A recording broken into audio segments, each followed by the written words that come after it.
Hello all, Mike here again, and today we're going to talk about the last of the four components of building a habit, which is the reward. Now rewards are what we all seem to go for. We think that if I have a big enough reward or a great enough reward, then I'll do anything. But unfortunately that obviously is not the case if you've ever experienced anybody in dire need of something, such as, you know, they go to a doctor and the doctor says, you got to quit smoking or you're going to get lung cancer. Or you have lung cancer, you got to quit smoking or your life is going to be really shortened. And they don't quit. So, you know, the desire to live should be greater than the desire to smoke, but there are other factors that we start to take into account besides just the reward of living longer or feeling better or whatever it is. So with a great enough desire, they say you can do anything. Well, that's not true, obviously. So let's talk about rewards. Without a reward, there's no way you can ever develop a habit. Reward is the thing that your brain uses to start to wire your brain, right? It's that little shot of dopamine in your brain that helps to make you feel good. B, it also helps you to rewire the neurons in your brain and take away parts that aren't needed and help other ones that do need it. And those are the two things that you need from a reward. You need that little shot of dopamine, which is your reward, your brain's reward anyway, to do the action. And this will then lead you to believe that maybe in the future you can get the same type of good feeling for doing the same action. Unfortunately, the way habits work is that the more you do the action, the less you feel the joy of doing it. So let's say your first time you've been somewhere, anywhere, doesn't matter, you go to a new restaurant, and at that new restaurant you have a great experience. Well, the next time you go, that great experience won't be quite so great, right? Even though you're doing the same thing, you eat the same stuff, you talk to the same waitress, all the same, but it's not as good because your brain already is starting to make those connections and it doesn't need the extra shot of dopamine to actually work on your brain so much. So dopamine, as you automatize your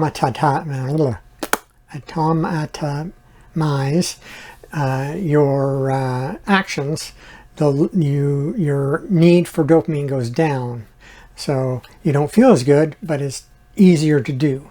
That's how it works. You don't get the same thrill of driving your car anymore as you did when you first started. It's because it's automatic. You just do it, and you don't feel anything different from the day 15 to day 30 on once you've developed a habit. So that's the thing about rewards. They need to be there, and they will always be there. Like it doesn't matter how automatic an action is. The reward is still going to be there. It's like turning on the light switch. The reward is the light. It's not going to go away just because you're used to it, right? When you turn the switch on, it comes on. But now it's just an automatic thing. You don't get a thrill out of turning the lights on. Whereas one time, strange as may it sound, you did. Now you don't. So don't worry about it. As you continue to develop your habits, your reward will still be there, but you won't get the same shot of dopamine that you need. All right. Now, I know we all have bad habits, right? You start by just deciding one day, instead of having breakfast, you're going to stop at the fast food place and get yourself a coffee and a donut. Okay? That's just a one-shot deal. You say to yourself, I'm never going to do this again. I'm just in a hurry, so I'll stop. Lo and behold, a year later, you find yourself stopping every morning at the same place, getting the same donut.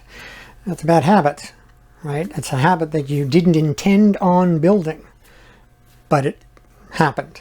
Well, how did it happen? Well, the reward for getting the donut was that little dopamine hit when you had the sugar-filled donut, and most likely you're not having one donut a day now. You're probably having 2 or 3 or 4 confectionaries, because each time you do it, your brain doesn't give you the same shot of dopamine as it did before, so you crave that, so therefore you figure, oh, I'm feeling down, so therefore I need that bit of dopamine, so I'm going to eat this other sugar thing. And that happens often, right? So bad habits have a reward, right? Well, good habits also have a reward. There's 2 types of rewards, right? There's the reward that you get automatically. That's the donut sugar high. That's the turning on the light, turn the switch on and the light comes on. That's an automatic habit, or an automatic reward. It happens when you do a push-up, your arms feel tired. You go for a run, you feel exhilarated. Whatever it happens to be, whatever that reward is, that's a natural consequence of doing the action. And then there's the other type of reward, which I call the convoluted or made up reward. You say, geez, I want this thing. I want to develop this habit of brushing my teeth. So every time I brush my teeth, I'm going to go to the kitchen and I'm going to eat a bowl of ice cream. I mean, it sounds ridiculous, but it isn't as ridiculous as you think, because when you start talking about the rewards you've given yourself for doing a habit or an action that you want to develop into a habit, happens all the time, right? May not be a bowl of ice cream. Maybe it's going to watch an extra YouTube video, or spend more time on your phone, or whatever those rewards are that you concoct, because they're not an actual outcome. They're not a natural outcome of the action. They are made up, right? You're going to, I brushed my teeth, so I'm going to look in the mirror and say, wow, great job, you sure are good. I'm getting better and better every day. Well, that's concocted, right? You don't need to brush your teeth to say that, right? And you also have to discipline yourself to say it. It's not like it's an outcome of the brushing your teeth. Otherwise, everybody would be brushing their teeth, putting it down, going, wow, I'm so awesome. It's not true. That's not the way it works. People brush their teeth, put the thing in the way, and off they go to start their day. They don't look in the mirror and give themselves a pat on the back, right? So that's what we're talking about when we talk about a concocted reward. And so don't try and come up with a concocted reward. Just like when you created that bad habit, the reward was there. Figure out what the reward is for the action you're doing, right? I mean, if you're doing the action, there must be a reward for it. Otherwise, why would you do it, right? I'm going to do push-ups. Great. What's the reward for doing push-ups? It's not a bowl of ice cream, right? What is the actual reward? Are your shoulders getting stronger? Can you see that in the mirror? Do you feel proud of yourself? Do you actually feel proud of yourself from doing push-ups? Do you notice your arms are sore, or your, I don't know, whatever it is that you feel proud of or good about? That is your reward. And focus on that, not the thing that you kind of come up with. Right, so that's what I have to say about rewards. Remember, every habit needs a reward, and it has to be instantaneous. It has to be right after. Delayed gratification does not work for developing habits.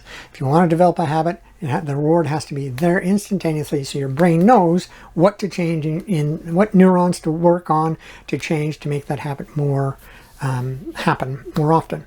It needs to have a natural reward, not something you concoct, and it needs to have something that's strong enough. That reward has to be strong enough for you to overcome that motivational interference that you always have in your life, right? goal is to study so you can get a good exam, good mark on an exam. Well, there's those people that are phoning you up saying, hey, let's go out tonight. Well, that's motivational interference, right? You have things pulling at you all the time. So make sure your reward is strong enough to actually battle that, and so that you can actually do the action enough times to make it into a habit.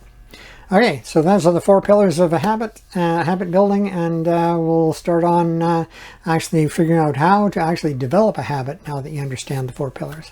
All right, talk to you soon.